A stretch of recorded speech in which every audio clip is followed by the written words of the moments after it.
ഉപേക്ഷിക്കാൻ പറ്റാത്ത നിർബന്ധം കൊണ്ടായിരിക്കും ഒരുപക്ഷെ നിങ്ങളോട് വന്നിരിക്കുന്നത്. ഇവിടെ വന്നു, നിങ്ങൾ ഇത്ര സമയം കേട്ടു.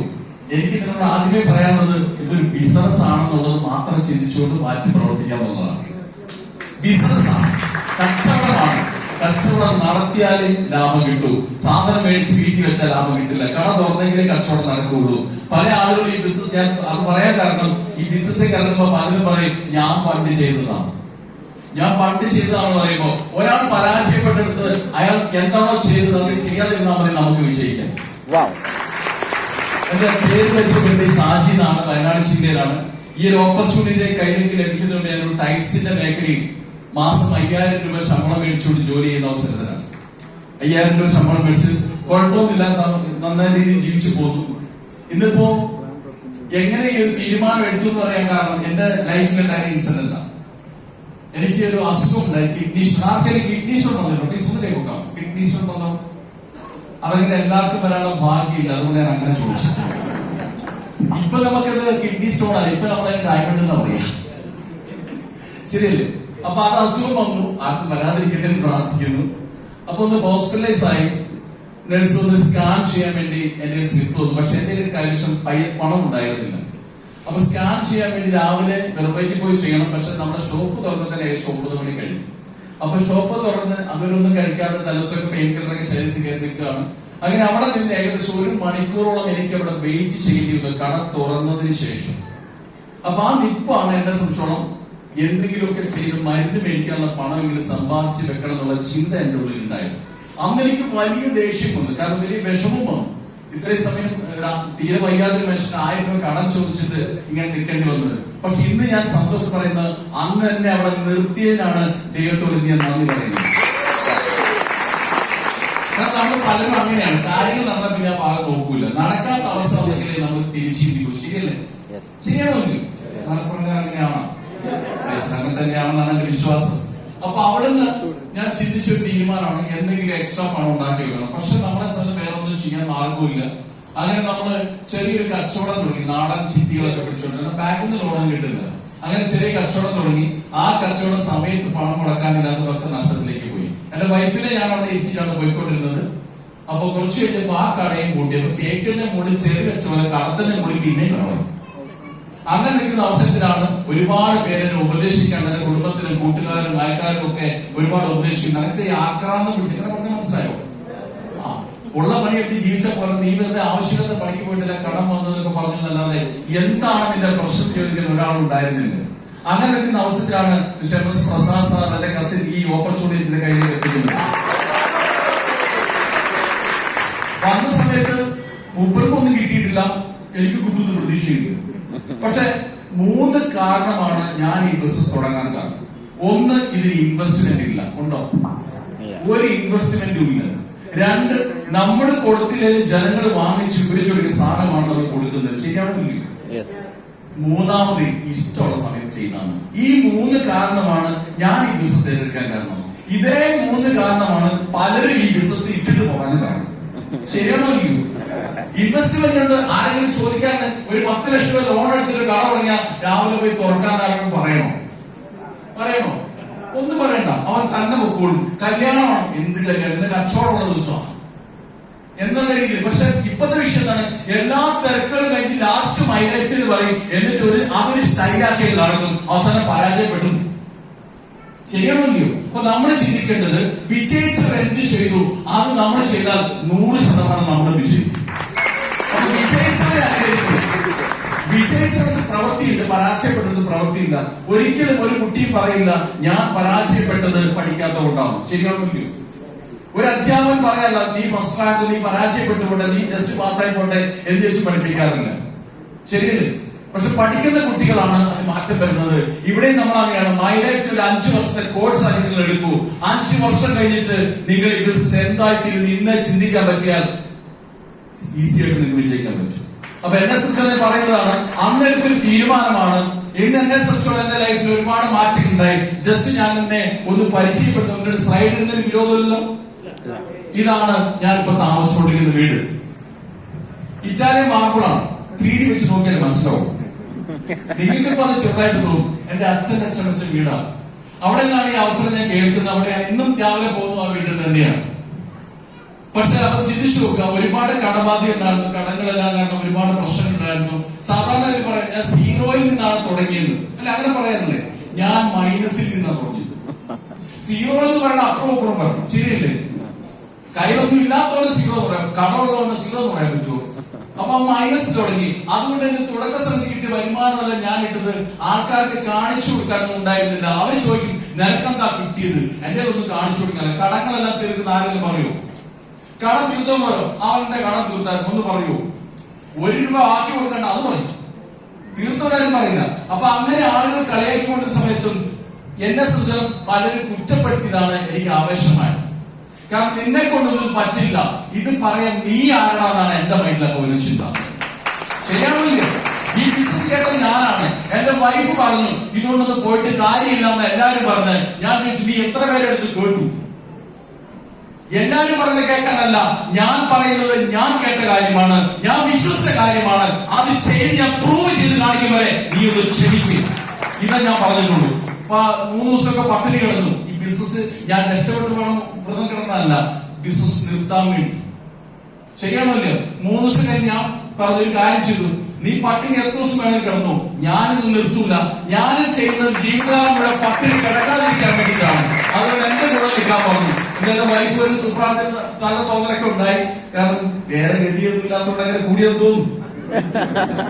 ആദ്യം ഞാൻ സ്റ്റാർട്ട് ചെയ്ത് 2014 ഒക്ടോബറിലാണ്. ഇപ്പൊ എത്ര വർഷമായി? 11 വർഷം കൂട്ടാം അല്ലെ? ശരിയല്ലേ? ഞാൻ വീട്ടിൽ അടുത്ത് നിൽക്കുന്നത്. ആദ്യത്തെ വർഷം തന്നെ 13 മാസം എടുത്തു ടീം കോർഡിനേറ്റർ ആവാൻ. അപ്പൊ ആളുകൾ ചോദിച്ചു, ഇതുകൊണ്ട് നടത്തുന്ന എന്താ കാര്യം? പഞ്ചായത്ത് പണിക്ക് പോയി അതിൽ കൂടി പൈസ കിട്ടും. ടീം കോർഡിനേറ്റർ എത്ര രൂപ കിട്ടും? 30,000 രൂപ കിട്ടും. 13 മാസം 30,000 കിട്ടിയ പണ്ടൊക്കെ പറഞ്ഞ നെറ്റിയെ പോറാനുണ്ടാവില്ല, ശരിയല്ലേ? പക്ഷെ ഈ 13 മാസത്തെ എന്റെ എക്സ്പീരിയൻസ് ആണ് പിന്നീട് എന്റെ വേഗത വർദ്ധിപ്പിച്ചത്. ഈ 13 മാസം ഞാൻ ഫുൾ ടൈമർ ആയിരുന്നു. റീറ്റെയിൽ ചെയ്തപ്പോ അവിടെ ഈസി ആയിരുന്നു, അല്ലാതെ വേറെ ഒന്നും ചെയ്തിട്ടില്ല. ഒരാള് പോലും എന്റെ കൂടെ സ്റ്റാർട്ട് ചെയ്തില്ല. അതിന്റെ കാരണം എന്ന് പറയുന്നത്, ഒരുപക്ഷെ ഇവിടെ ഇരിക്കുന്ന പലർക്കും അനുഭവം ഉണ്ടാവാം. നമ്മൾ എല്ലാവരും പോയി വളരെ ആവേശിൽ പോയി പറയും, പക്ഷെ അവര് കേൾക്കും നമ്മുടെ ഇന്നലകളെ വെച്ചാണ്. ഞാൻ പട്ടിണി പരിവിട്ട് നടക്കുന്ന എന്റെ കൂടെ വന്നാൽ രക്ഷപ്പെടുക എന്ന് പറഞ്ഞാൽ അവർ എന്റെ അടുത്ത് രക്ഷപ്പെടാൻ ആദ്യം ശ്രമിക്കും. ശരിയാവില്ല?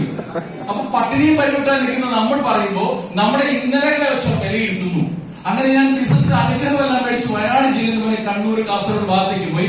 അവിടെ ഞാൻ 10 പേരോട് 6-7 പേരൊക്കെ സ്റ്റാർട്ട് ചെയ്യുന്ന ലെവലിലേക്ക് എത്തി. അപ്പൊ ഞാൻ വിചാരിച്ചു ഇത് കുഴപ്പമില്ലല്ലോ പരിപാടി, ഞാൻ ഇവിടെ പറയുമ്പോൾ ശരിയാവുന്നില്ല. അപ്പൊ ഞാൻ വെച്ചു ഞാൻ ശരിയായി. വീണ്ടും ഞാൻ വയനാട്ടിൽ വന്ന് കുറച്ച് പേരോട് പറഞ്ഞു, വീണ്ടും പഴയ അവസ്ഥ.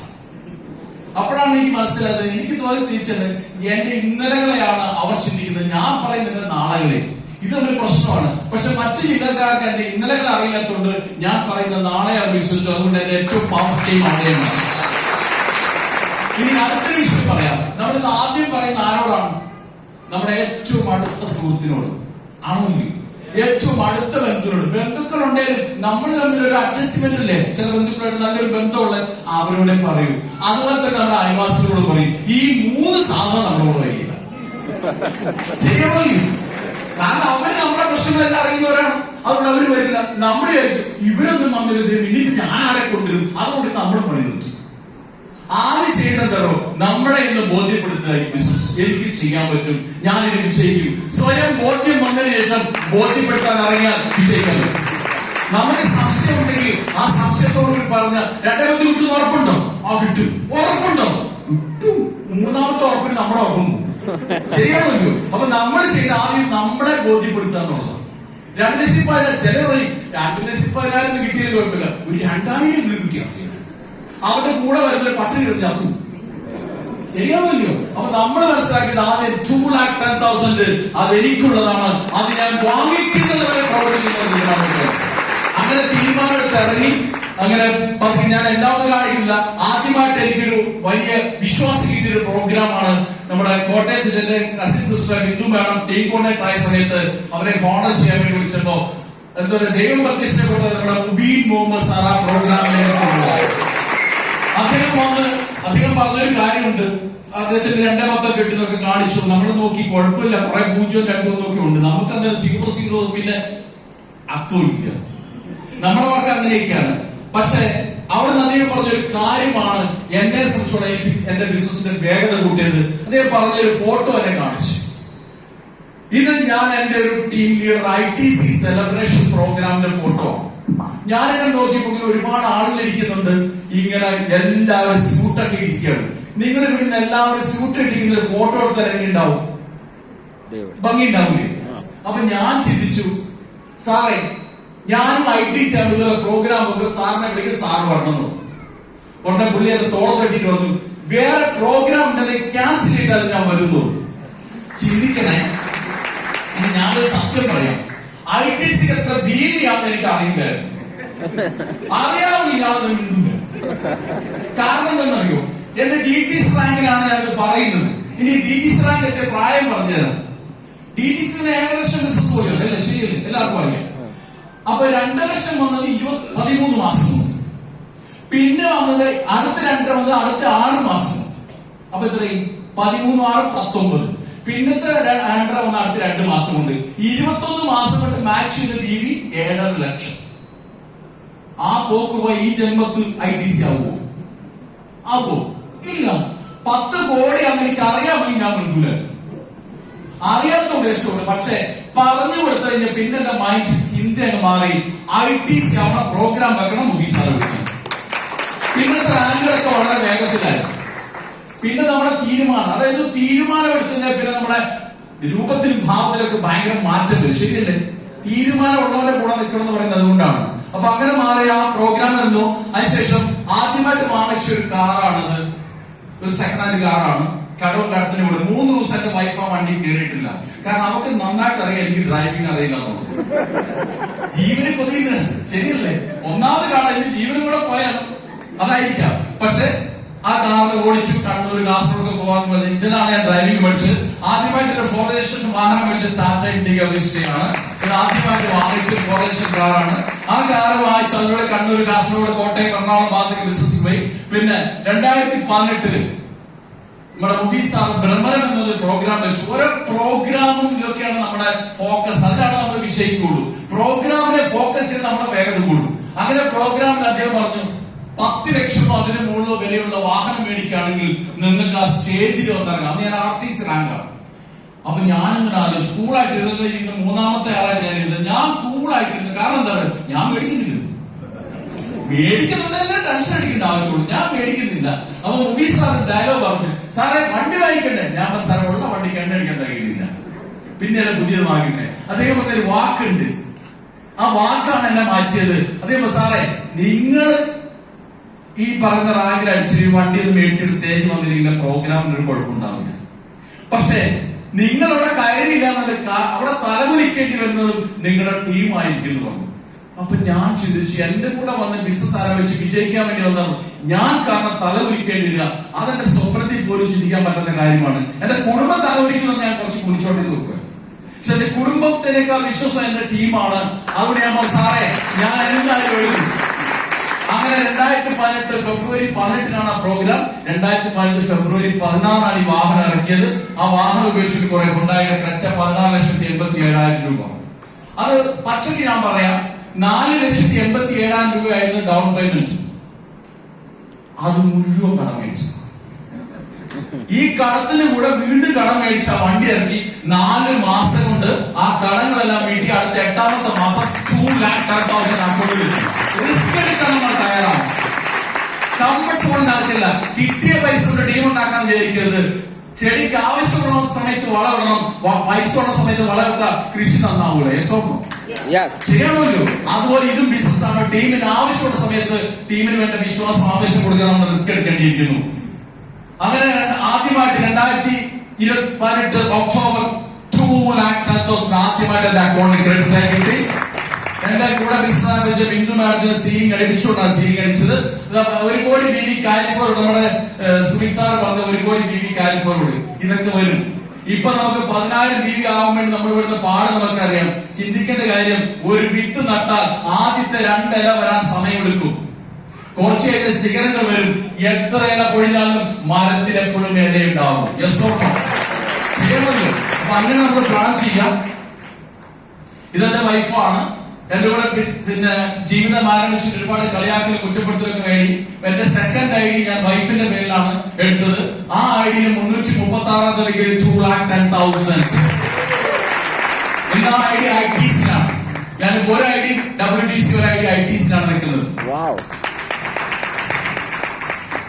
കമ്പനിയുടെ 300ാമത്തെ വീക്ക് ദുബായിൽ വെച്ച് സെലിബ്രേഷൻ പോയി. ദുബായിൽ ആ പ്രോഗ്രാം പോയി. ഒരുപാട് ഞാൻ ജസ്റ്റ് വേഗത്തിൽ കാണിക്കാം. അവിടെ കമ്പനി ടൂർ വെച്ച് ബാങ്കോക്ക്, പട്ടായ, തായ്ലൻഡിൽ പോയി. പട്ടായക്ക് പോയിട്ട് കുടുംബത്തോടൊക്കെ പോയി അടിച്ചു പൊളിച്ചു പോകുന്നു. ഈ വയനാട്ടിൽ നോക്കി ഇങ്ങനെ ഫോട്ടോ എടുക്കാൻ അവസരമുണ്ട്. പക്ഷെ ഫോട്ടോ എടുത്ത് ഞാൻ കോളം മാറി ഇങ്ങനെ കാണിക്കാൻ കിട്ടൂല. അപ്പൊ അതാണ് സംഭവം. എന്താ മാറാത്ത? ഇത് എന്റെ ഒരു ഡ്രീമാണ്. എന്ന് പറഞ്ഞാൽ എന്നെ ഏറ്റവും കൂടുതൽ കളിയാക്കിയ ആളുകൾ, ഏറ്റവും കൂടുതൽ പരിഹസിച്ച ആളുകൾ, സത്യം പറഞ്ഞാൽ എന്നെ ഏറ്റവും കൂടുതൽ ബിസിനസ് ചെയ്യാൻ വേണ്ടി നിർബന്ധിച്ച ആളുകൾ ഞാൻ പറഞ്ഞു. കളിയാക്കിയത് കൊണ്ടാണ് പറിച്ചു തോടാതെ തോന്നൽ വന്നത്. ശരിയാണല്ലോ? നീ നിന്നെ കൊണ്ട് പറ്റില്ല എന്ന് പറയുമ്പോഴാണ്, നമ്മളെ പരാജയപ്പെടുത്താൻ ശ്രമിക്കുമ്പോഴാണ് വിജയിക്കാൻ വേണ്ടി നമ്മൾ പരിശ്രമിക്കുക. ശരിയാണല്ലോ? വിജയിക്കും എല്ലാവരും പറഞ്ഞാൽ വിജയിക്കില്ല. അപ്പൊ അങ്ങനെ ശ്രമിച്ച സമയത്താണ് എന്റെ വീട് റോഡിന് സൈഡിൽ കുറച്ച് സ്ഥലം മേടിച്ചു. ഇത് കോവിഡ് സമയത്താണ് സ്ഥലം മേടിച്ച് രജിസ്റ്റർ ചെയ്ത്. 2020 മെയ്. 1 രൂപ പോലും ബാങ്കിൽ നിന്ന് ലോൺ കിട്ടാൻ സമയത്ത് MI കിട്ടിയ വരുമാനം കൊണ്ട് മാത്രം മേടിച്ച സ്ഥലമാണത്. അതുകൊണ്ടാണ് എന്റെ സർട്ടിഫിക്കറ്റ് വെക്കാൻ എന്നോട് മുബീസാറൊക്കെ പറഞ്ഞത് കാണിക്കുന്നത്. കാരണം കോവിഡ് സമയത്തും MI വരുമാനം ഉണ്ടായിരുന്നു. പല കമ്പനികളും നിർത്തി, റെയിൽവേസ് പോലും നിർത്തിയ സമയത്തും MI ബിസിനസ് ചെയ്തുകൊണ്ടിരുന്നവർക്ക് വരുമാനം ഉണ്ടായിരുന്നു. അതായിരുന്നു മൈലൈറ്റ്. അവിടെ വാങ്ങിച്ചതാണ്. പിന്നെ എന്നെ ഒരുപാട് പേര് കളിയാക്കി. അത് കളിയാക്കി വേറൊന്നുമല്ല. ഈ ബിസിനസ് പറയുമ്പോ ഇപ്പൊ പറയാം, നിങ്ങൾക്ക് പ്രീമിയം ക്ലാസ് വാഹനം കിട്ടും, സൂപ്പർ മെഴ്സീഡസ് ബെൻസ്, BMW, ജാഗോർ ഒക്കെ എടുക്കാന്ന് പറയുമ്പോ ഞാൻ ഒരു വ്യക്തിയെ കൂട്ടി ഒരു GTS കൊണ്ട് അന്ന് കൺക്ലൂഡ് ചെയ്ത് നമ്മുടെ പ്രസാദ് സാർ ആദ്യം പേരുന്നില്ല, 10-25 പേരെ ഉണ്ടായിരുന്നു. പിന്നെ ഞാൻ നടന്നു വരുമ്പോൾ ബെൻസ് എടുത്ത് സൈഡ് കൊടുക്കും. അപ്പൊ എനിക്ക് വാശി, എന്നാ പിന്നെ ഈ ജന്മത്തിൽ ബെൻസിനൊന്ന് സൈഡ് കൊടുക്കാൻ പറ്റൂ. MI അല്ലേ നമ്മൾ ചെയ്യുന്നത്. അങ്ങനെ പ്ലാൻ ചെയ്തു. കുറെ നാളായിരുന്നു. ഇപ്പൊ ഞാൻ ഈ ബെൻസ് ഈ ക്ലാസ് 98 ലക്ഷം ഈ ബെൻസ് വാഹനം യൂസ് ചെയ്യുന്നു. അങ്ങനെ ഒരു കാലത്ത് എന്റെ ലൈഫില് ഇങ്ങനെ അത് അന്ന് മൊബീസ് അന്ന് വന്നു. നമ്മൾ ആഗ്രഹിച്ചാൽ ഇറങ്ങി വരും ദൈവം പോലും എന്ന് നമ്മൾ പറയുന്നത്. എന്റെ ടീമംഗങ്ങളൊക്കെ കുറച്ച് പേരുണ്ട്. ഇന്ന് ഒരു കാലത്ത് എന്റെ വാഹനം, എന്റെ ലൈഫ് ഇങ്ങനെയായിരുന്നു. 2 വാഹനം ഒരേ സമയം മേടിച്ചിരുന്നു. നിങ്ങൾ വലിയ ഇന്നത്തെ എന്നെയല്ല, 5000 രൂപ മാസ ശമ്പളം മേടിച്ചുകൊണ്ട് ജോലി ചെയ്തുകൊണ്ടിരുന്ന സമയത്ത് എന്നെ പരിഹസിച്ചത്, നീ സോപ്പ് പേസ്റ്റ് വിറ്റിട്ടാണോ ഇതൊക്കെ നേടാൻ പോകുന്ന പറഞ്ഞ് അങ്ങനെ ഒരു വ്യക്തി ഒരു 8 വർഷം ഈ ബിസിനസ് ചെയ്തപ്പോൾ ഉണ്ടായ മാറ്റമാണ് ഈ കാണുന്നത്. 2 വാഹനം മേടിച്ചെടുക്കുന്ന മനുഷ്യരെ വേണം. നിങ്ങൾ ആലോചിച്ച് നോക്കൂ. പിന്നെ നമ്മൾ ആഗ്രഹം വർദ്ധിച്ചു. വാഹനം വീണ്ടും ഒന്ന് മാറ്റാൻ വേണ്ടി ശ്രമിച്ചു. കാരണം നമുക്ക് ഈ പുതിയ വണ്ടി ഇറങ്ങുന്ന പുതിയ വരുള്ളൂ. ശരിയല്ലേ? അങ്ങനെ അത് ഒരു വാഹനം എടുത്തു. ഇന്ന് 2 വാഹനം മെയിൻറ്റെയിൻ ചെയ്യുന്നു. ഇപ്പൊ ഇതാണ് നമ്മുടെ ടൊയോട്ടയുടെ ഹൈക്രോസ് 40 ലക്ഷം വരെയുള്ള ആ വാഹനം. ഈ 2 വാഹനമാണ് മെയിൻറ്റെയിൻ ചെയ്യുന്നത്. നിങ്ങൾ ചിന്തിക്കണം, 2ന്റെ നമ്പർ വേണമെന്ന് ശ്രദ്ധിച്ചു. ഞാൻ ഇങ്ങനെ കഷ്ടപ്പെട്ട് എടുത്തല്ലേ ശരിക്കും RTO തന്ന നീ എടുത്തോളാന്ന് പറഞ്ഞു. ആയിക്കോ, ഏകദേശം 2 ബൈക്ക് മേടിക്കുന്ന പൈസയായി നമ്പറിന് മാത്രം. മൈലേജാണ് നമ്മൾ ചെയ്യുന്നത്. എന്തും തീവ്രമായി ആഗ്രഹിക്കുക, അതിനുവേണ്ടി തുനിഞ്ഞിറങ്ങിയാൽ അത് നേടാൻ പറ്റും. ശരിയാണല്ലോ? ഇത് ഞാനൊരു ചെറിയ വീട് പണിയുന്നില്ല ഇപ്പോ. ആ വീട് സാധാരണ രീതിയിൽ ബിൽഡിങ് കട്ട കെട്ടിന്റെ പ്ലാസ്റ്റിക് തുടങ്ങി നമ്മൾ എന്തെടുക്കാൻ പോകും? എന്നെ കണ്ടാൽ തന്നെ എന്തോ ഒരു ചെറിയ കുഴപ്പം കിട്ടുന്നത്. ചെറിയൊരു കുഴപ്പമുണ്ടെന്ന് മറ്റുള്ളവർ പറഞ്ഞാൽ നിങ്ങൾ രക്ഷപ്പെട്ടു. നിനക്ക് ഒരു കുഴപ്പമില്ലെന്ന് പറഞ്ഞാൽ നമ്മൾ മന്ദബുദ്ധിയെന്ന് അർത്ഥം. സാധാരണ പ്ലാസ്റ്റിക് വയറിംഗ് പ്ലംബിംഗ് സാധനം എടുക്കാനല്ലേ പോവാ? ആണോ ഇല്ലയോ? ഞാൻ പോയത് ഫർണിച്ചർ എടുക്കാൻ വേണ്ടി ചൈനയ്ക്കാണ്. ചൈനയിൽ 10 ദിവസം പോയി നോക്കി എന്റെ വീടിന്റെ ഫർണിച്ചർ എടുക്കാൻ വേണ്ടി. അപ്പൊ അവിടെ നിന്നുള്ള ഫർണിച്ചർ ലൈറ്റ് കാര്യങ്ങളിൽ ഫോട്ടോ എടുത്താണ്. ഇവിടെ കാണുന്നതാണ്. ഫർണിച്ചർ എടുത്തില്ല പോയത് കാണുന്ന ഒരു മായാലോകമാണ്. ഫർണിച്ചറിന്റെ ഒരു മായാലോകമാണ്. ഞാൻ വെച്ചപ്പോ ഒരു മാളിലേക്ക് കയറ്റി വിട്ടു. അതായത് ഫസ്റ്റ് പ്രീമിയം സാധനങ്ങൾ കൊടുക്കുന്ന മിഡിലുണ്ട്, പിന്നെ ലോക്കലുണ്ട്. പ്രീമിയം സ്ഥലത്ത് പോയി ലോവർ മാൾ എന്നാണ് മാളിന്റെ പേര്. അവിടെ ചെന്നപ്പോൾ ഞങ്ങൾ അധികം ഷോപ്പ് ഒന്നുമില്ല. ഒറ്റ മാളിൽ 5000 ഷോപ്പുകൾ. വഴിയെത്തി പണ്ടാറങ്ങി പോയി പലതവണ. എവിടെ നോക്കിയാലും ഈ പറഞ്ഞ ഫർണിച്ചർ മാത്രം. അപ്പൊ അതൊക്കെ ഇത് കാണാൻ പറ്റുന്നുള്ളതാണ്. ഇത് ലൈറ്റിന്റെയൊക്കെയാണ്. പിന്നെ അവിടെ ചെന്നല്ല ബ്രൂസിലിയുടെ വീട്ടിൽ നിന്ന് പോയി അത് നിൽക്കാൻ വേണ്ടി അനുകരിച്ചു നോക്കി. എവിടെ ചെന്നാലും അനുകരിക്കണം എന്ന് അറിയേണ്ടത് പറഞ്ഞിരിക്കുന്നു. ശരിയല്ലേ? അപ്പൊ ബ്രൂസിനെ എടുത്ത് പോയപ്പോ ഒന്ന് അന്വേഷിച്ച് നോക്കിയാണ് ഞങ്ങള്. എടി വീടിന് ചെറിയ കട്ടള വെച്ചാണ്, ചെറിയൊരു ആശ്രയാണ്, ക്രെയിൻ ഉപയോഗിച്ചാണ് കട്ടള വെച്ചത്. നമ്മുടെ ചരിത്രം ഉണ്ടാക്കാൻ തീരുമാനിച്ചാൽ നമുക്കും ഉണ്ടാക്കാൻ പറ്റും. അങ്ങനെ കട്ടലൊക്കെ വെച്ചു. വീട് പണി നടന്നുകൊണ്ടിരിക്കുന്നു, പണി പൂർത്തീകരിച്ചുകൊണ്ടിരിക്കുന്നുള്ളൂ. ഇപ്പോഴേ ഏകദേശം ടൈൽസിന്റെ ഒക്കെ വർക്ക് നടന്നുകൊണ്ടിരിക്കുകയാണ്. ഫൈനൽ സ്റ്റേജിൽ എത്തിക്കൊണ്ടിരിക്കുകയാണ്. വീട് പണി കഴിഞ്ഞാൽ ഇങ്ങനെ ഉണ്ടാവും. എന്നെ പരിഹസിച്ച ആളുകളുടെ മുന്നിൽ ഈ വീട്ടിൽ താമസിച്ചുകൊണ്ടാണ് മൈ ലെക്ചർ എന്താണെന്ന് ഞാൻ കാണിച്ചു കൊടുക്കാൻ പോകുന്നത്. നമുക്ക് കളിയാക്കുമ്പോൾ ഒരു വാശി വേണം അവരോട്. പക്ഷെ നമ്മൾ ചിന്തിക്കണം, എന്തൊക്കെ ചെയ്താൽ എങ്ങനെയാവും, നമ്മൾ എങ്ങനെ ആവണം. ജസ്റ്റ് നമ്മൾ ചിന്തിക്കേണ്ട കാര്യത്തിലേ ഉള്ളൂ. 5 പീസ് ജസ്റ്റ് ഞാൻ വേഗത്തിൽ പറയാണ്. ഫസ്റ്റ്, നമ്മൾ ആരെങ്കിലും പറഞ്ഞിടത്തും ചാടരുത്.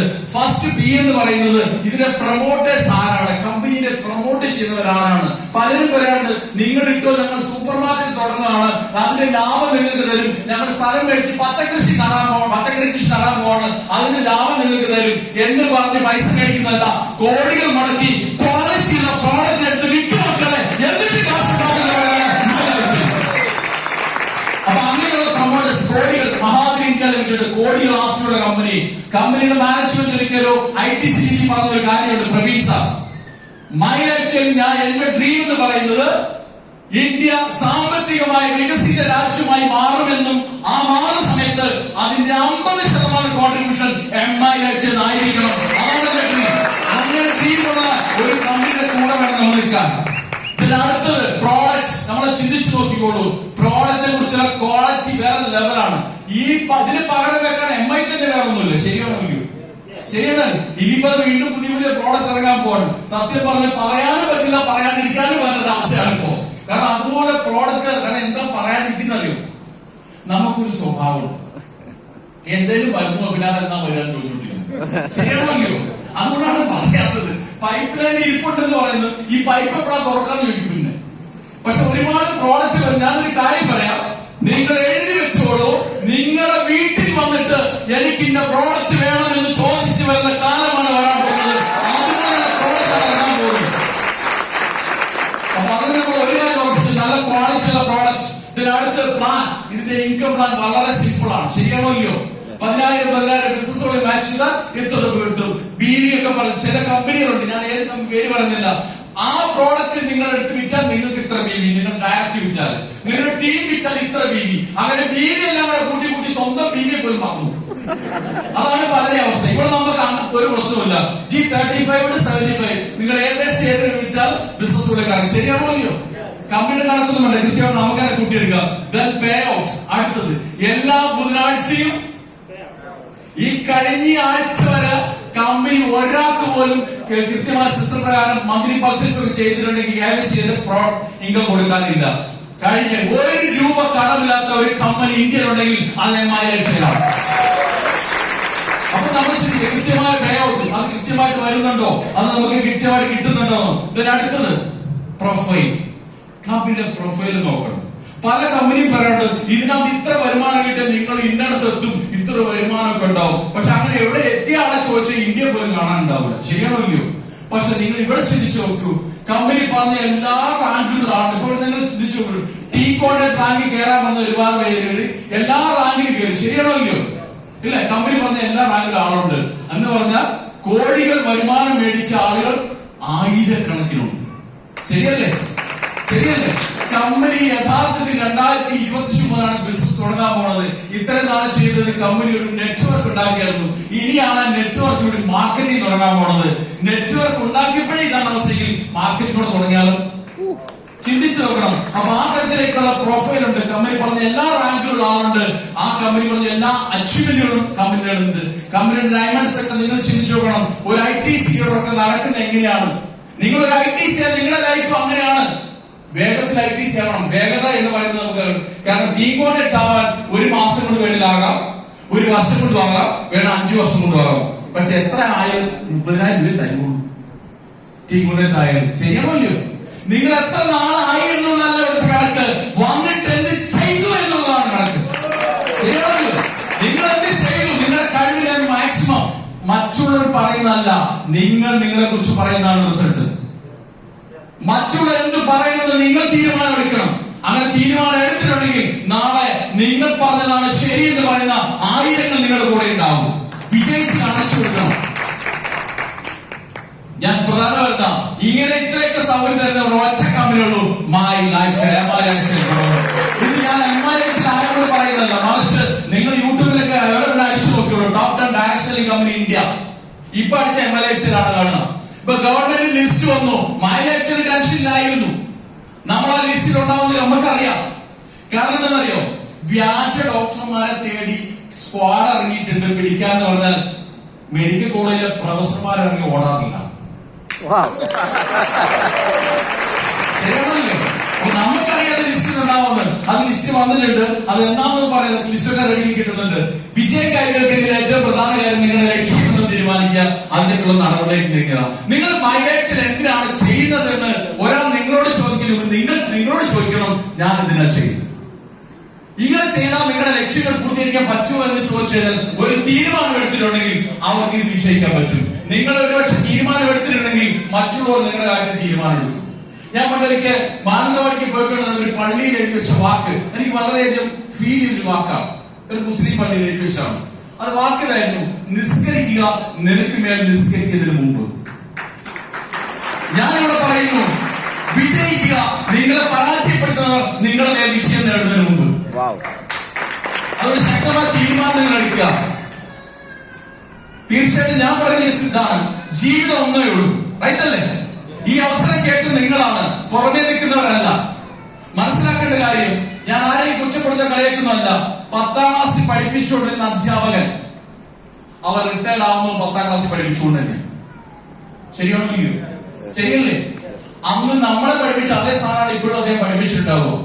പക്ഷെ ഞാനൊരു അധ്യാപകൻ, എന്തായാലും പറയില്ല, പരാഗിയിലുള്ള പരാഗന എഴുത്ത് പരാഗണ സ്ഥലത്ത് നമ്മൾ സംഭവിക്കേ അല്ലേ? അത് ആ അധ്യാപകൻ റിട്ടയർഡ് ആയപ്പോൾ അതിനെ പറഞ്ഞുകൊണ്ടിരുന്നത്. പക്ഷെ മൈലൈഫിൽ വന്നിട്ട് ഡിസ്ട്രിബ്യൂട്ടർ വന്നാൽ ലീഡർ സ്ഥാനത്തേക്ക് നിങ്ങൾ എന്ത് മാറുന്നോ അന്ന് മുതലേ നിങ്ങളുടെ ഒരു ടീം ഡെവലപ്പ് ആവുള്ളൂ. ഞാൻ എപ്പോഴും പറയും, ടീമിനോടൊപ്പം ഇരിക്കുന്നതല്ല അക്ഷരാവ്, ടീമിന് അഭിമുഖമായി വരണം. എന്നാണോ നിങ്ങൾ ലീഡറായിട്ട് ഇവിടെ നിന്ന് നിങ്ങളുടെ ടീമിനെ സംബോധന ചെയ്യാൻ പറ്റുന്നത്, അന്നാണ് നിങ്ങളെ അനുകരിക്കാൻ നിങ്ങളുടെ ടീം തയ്യാറാവും. Yes or no? ശരിയാണോ? ഇവിടെ വിദ്യാഭ്യാസമില്ല, ഞാൻ പെണ്ണല്ലേ, എനിക്ക് വീട്ടില് കുറെ ജോലിയുണ്ട്, വയനാട്ടിലാണ് കുറെ പശു ഉണ്ടെന്ന് പറയാം. ഇവിടെ അതില്ല, പശുക്കൾ പോകാൻ തോന്നുന്നു. വയനാട്ടിൽ എല്ലാവർക്കും പശുവാ. പശുവിനൊരു കുഴപ്പമുണ്ട്, പശുവിനെ നമ്മൾ കയറിട്ട് കെട്ടിയിടും, പശു കയറില്ല നമ്മൾ കെട്ടിയിടും, വേറെ പോകാൻ പറ്റും. ശരിയല്ലേ? ശരിയാണോ? ഇവിടെ ചിന്തിക്കുക, ഇന്നത്തെ ദിവസം നിങ്ങൾ ഇത്രയും കാലം എന്തെല്ലോ കാര്യങ്ങൾ ചെയ്തിട്ടുണ്ട്, പക്ഷെ എത്ര രൂപ ബാക്കിയുണ്ട്? ഒന്ന് കിടന്നു പോയാൽ നിങ്ങളെ ആര് സഹായിക്കും? ഈ കളിയാക്കിയവരെ കുറ്റപ്പെടുത്തിയിട്ടുണ്ടാവില്ല. തീർച്ചയായിട്ടും നിങ്ങൾ ചിന്തിക്കേണ്ടത്, നമ്മുടെ കുടുംബങ്ങളിലെല്ലാം നമ്മുടെ പ്രോഡക്റ്റ് എത്തിക്കുക, ക്വാളിറ്റിയുള്ള പ്രോഡക്റ്റ് ആണ്, നിങ്ങൾ ഒരു തവണ ഉപയോഗിച്ച് നോക്ക് എന്ന് പറയാൻ അവർ ഇവിടെ വേണ്ട പറയൂലേ? ഇത് വില കൂടുതലാണ്. ഇതൊക്കെ ആയിരിക്കും അവർ പറയാ. ഞാൻ ചെയ്ത തന്ത്രം പറയണോ? എന്റെ കുടുംബക്കാരെ വീട്ടിൽ ചെല്ലും, 1-2 സാധനമൊന്നുമല്ല, ഒരു കിറ്റ് കൊണ്ട് കുറെ സാധനം. എന്തിനാ ഇത് ഞാൻ ഇങ്ങോട്ട് കൊണ്ടുവന്ന? ഇതിവിടെ വേണ്ട, ഇവിടെ എല്ലാം ഉണ്ടല്ലോ, അത് തീരുമല്ലോ, തീരൂല്ലേ? അതെടുത്താൽ മതി. പക്ഷെ ഞാൻ പിന്നീട് പറയുന്ന ഡയലോഗാണ്, അതെ നിങ്ങൾ ഈ സാധനമൊക്കെ പല പല കടയിൽ നിന്നല്ലേ മേടിക്കുന്നത്, അതെ, അപ്പൊ അവർക്കൊക്കെ ചെറിയ ലാഭം കിട്ടൂലേ? 2-3 രൂപയ്ക്ക് ലാഭം കിട്ടൂലേ? കിട്ടും നമുക്കറിയാലോ. ആ പൈസ നിങ്ങൾക്ക് എനിക്ക് തരുന്ന വല്ല വിരോധമുണ്ടോ? ഞാൻ ഈ സാധനം കൊണ്ടുതരാം, മേടിക്കാതിരിക്കാൻ പറ്റുമോ? മേടിച്ചില്ലാത്തവരോട് എനിക്ക് വിരോധം ഉണ്ടെന്നേ പറയാൻ പറ്റുമോ? ശരിയല്ലേ? ആവല്ലോ, അങ്ങോട്ട് ഇട്ട് കൊടുത്ത വിഴുങ്ങാനും പാടില്ല, തൂക്കിക്കളയാനും പാടില്ല. മാർക്കറ്റിംഗ് അല്ല, മാർക്കറ്റിംഗ് ഒരു സ്കില്ലാണ്, ഒരു കലയാണ്. അത് ആവേശത്തോടെ ചെയ്യണം, പാഷനോടുകൂടി ചെയ്യണം. എനിക്ക് നടക്കില്ല, പാഷൻ ഇല്ലാതെ ഈ ബിസിനസ് ചെയ്തിട്ട് കാര്യമില്ല. പാഷൻ ഇല്ലാത്തവർ പാചകം ചെയ്യുന്ന കാര്യം പറയണോ? അവിടെ പറഞ്ഞാൽ നിർത്തുവാണ്. പാചകം ഈ വിശക്കുന്ന സമയത്ത് പാചകം നല്ല കാര്യമല്ലേ, പറയാലോ? ഞാൻ പറയട്ടെ, ജസ്റ്റ് ഒരു ഇഷ്ടമുള്ള ഒരു ഫാമിലി, നമ്മുടെ കുടുംബത്തില് അങ്ങനെയുള്ള ഫാമിലീസിന് ഭയങ്കര ഇഷ്ടമുള്ള, അവർ വരുന്നത് നമുക്ക് വൈകുന്നില്ല, അങ്ങനത്തെ ഫാമിലിയില്ലേ? അങ്ങനെ വരുമ്പോ ഈ ഭാര്യയോട് വിളിച്ചു പറയാണ്, ഞങ്ങൾ വരുന്നുണ്ട് എന്ന് പറഞ്ഞു വിചാരിക്കും. വൈകുന്നേരം ഭർത്താവ് വരുമ്പോ ഭാര്യ എന്താ പറയാ, അവര് വരുന്നുണ്ടെന്ന് പറഞ്ഞ് കുറെ സാധനങ്ങൾ മേടിക്കുന്ന പറയുമല്ലോ. ഒടുക്കത്തെ ആവശ്യം ഭർത്താവിന്റെ ലിസ്റ്റൊക്കെ എഴുതി കൊടുക്കും. ഭർത്താവിനെ നോക്കി ഇത് നിവരി തീരില്ല. ഭർത്താവ് എടി നീ തന്നെ നീ മടുത്തൂല്ലേ, അതൊന്നും നിങ്ങൾ അറിയേണ്ട സാധനം വെച്ചെടുക്കോ പറയൂല്ലോ. പറയൂലേ? അവസാനം എന്തെല്ലോ ഉണ്ടാക്കി. ഇവര് വന്ന് ഒരു ഭക്ഷണം കഴിച്ചോണ്ട് ഇവര് പറയും അവനിഷ്ടം അതാണ്, ഇവരിഷ്ടം ഇതാണ്, അവർക്ക് ഇഷ്ടമാണ്, കൊച്ചിന് ഇഷ്ടമാണ് എന്നൊക്കെ ഉണ്ടാക്കും. ലാസ്റ്റ് പറയും സമയം കിട്ടിയില്ല, ഞാൻ അല്ലെങ്കിൽ ഒരു സാധനം ഉണ്ടാക്കാൻ പ്ലാൻ ചെയ്തത് പറയാറില്ലേ? വെളുപ്പിന് 2 മണിക്കേറ്റ് പണി തുടങ്ങിയിട്ടുണ്ടാവും. ഒരു ക്ഷീണം ഉണ്ടാവില്ല അവർക്ക്, ഭയങ്കര ആവശ്യം. ഇനി ഇതേ ഭാര്യ അല്ലെങ്കിൽ ഇതേ ലേഡി കിട്ടണം, അവർക്ക് തീരെ താല്പര്യമില്ലാത്തൊരു ഫാമിലി വരിക, ഗേറ്റുകേറെ കൊണ്ട് ഭക്ഷണം ഉണ്ടാക്കി കൊടുക്കണമെന്ന് വിചാരിച്ചു. എന്തായിരിക്കും അവസ്ഥ? വരുന്നെന്ന് പറയുമ്പോ ഭർത്താവ് പറഞ്ഞു അവരെ കൊണ്ട് എഴുന്നള്ളം കൊണ്ടെന്നാ പറഞ്ഞത്, അവിടെ തന്നെ തുടങ്ങുന്നത് ചെയ്യണമല്ലോ, ഇവരെ കാണിക്കാൻ ഇങ്ങോട്ട് വരുന്നത്. അപ്പൊ ഭർത്താവ് കെടി എന്തെങ്കിലും ഉണ്ടായിക്കൊണ്ട് എന്നാ ഉണ്ടാക്കാൻ ആണോല്ലേ? ഇവർക്ക് താല്പര്യമില്ല വരുന്നതിന്. പിന്നെ ഞാൻ തന്നെയുള്ളൂ ഇവിടെ, എന്നെ ഉണ്ടാക്കണം, എന്തെങ്കിലും ഉണ്ടാക്കണം. അവസാനം എന്തെങ്കിലുമൊക്കെ ഉണ്ടാക്കാൻ തീരുമാനിച്ചുണ്ടാക്കും. അതൊരു കറി ഇളക്കുന്നൊക്കെ ഒരു ഇളക്കായി ശരിയണമല്ലോ. ലാസ്റ്റ് കലാശം കൊണ്ട് എവിടെയാണല്ലോ കറി കൊണ്ടിച്ചിരി കരിയാൻ മുടിഞ്ഞു പോകും. ശരിയാണല്ലോ. 2 പാചകം, റൈറ്റ് അല്ലേ? 2 പാചകം ചെയ്യുന്ന, ഒന്ന് പാഷൻ ഉണ്ടായിരുന്നു, ഒന്ന് നിർബന്ധിച്ച് ചെയ്തു. ഇവിടെ അത് തന്നെയാണ് മൈലാക്ഷൻ ചെയ്യുമ്പോ നിങ്ങൾക്ക് GTS ആണെങ്കിൽ ഒരാൾ നിർബന്ധിക്കരുത്. GTS ഉണ്ടോ? ഞാൻ അവിടെ ഉണ്ട്, ട്രെയിനിങ് ഉണ്ടോ? അങ്ങനെ ഇറങ്ങിയിട്ടുണ്ടെങ്കിൽ നിങ്ങളുടെ വീട്ടിലേക്ക്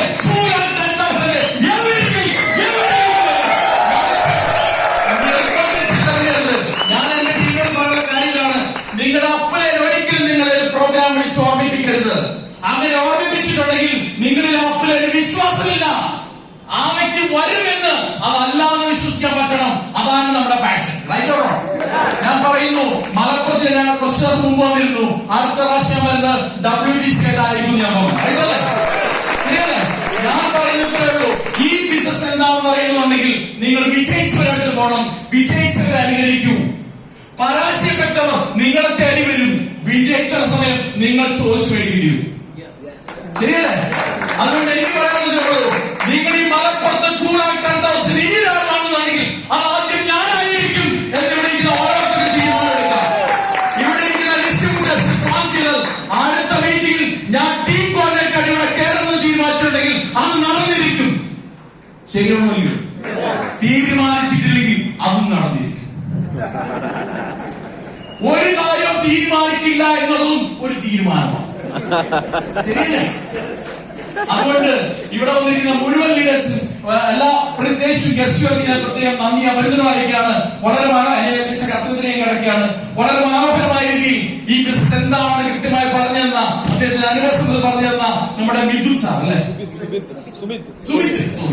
സുമിത് സാർ NTC അദ്ദേഹം വളരെ വേഗത്തിൽ CTC ആവട്ടെ അനുകരിക്കുകയും ഒപ്പം തന്നെ നിങ്ങൾ എല്ലാവരും ശക്തമായ കൈയെടുത്ത് കൊടുക്കുന്നു. അവരുടെ MC കൈകാര്യം ചെയ്ത അക്ഷയ് ഇല്ല, അക്ഷയ് പേരൊന്നും തലയില്ല, ആകെ മൈലേജിൽ മാത്രം വാക്കൊക്കെയാണ്. അക്ഷയ് സാർ അദ്ദേഹം SPC ആണ് അല്ലെ, അദ്ദേഹം വളരെ വേഗത്തിൽ തന്നെ NTC ആവുമ്പോൾ പ്ലാൻ ചെയ്യുമെന്നാണ് ഞാൻ പറയുന്നത്. പ്രോഗ്രാം വളരെ മനോഹരമായി കോർഡിനേറ്റ് ചെയ്ത പ്രിയപ്പെട്ട ഫ്രണ്ട് നമ്മുടെ അദ്ദാം സാർ, NTC ഇവിടെ എക്സ്പീരിയൻസ് ചെയ്യാനുള്ള TC, ATC, DTC, ZTC, SCC ആണ്, RTC, NTC, CTC ഇവിടെ ലീഡേഴ്സിനും പ്രത്യേക അഭിനന്ദനം അറിയിക്കുന്നു. ഞാൻ പറയുന്ന ഇത്രയേ ഉള്ളൂ, ഇന്ന് നിങ്ങൾ കേട്ടത് ഇവിടെ എക്സ്പീരിയൻസ് ആണ്. നാളെ നിങ്ങൾ ചെയ്യേണ്ടത് നിങ്ങൾ കേൾപ്പിക്കാൻ വേണ്ടി നിങ്ങളുടെ എക്സ്പീരിയൻസ് ഇവിടെ ഇരിക്കുന്ന ആളുകൾ കേൾക്കണം.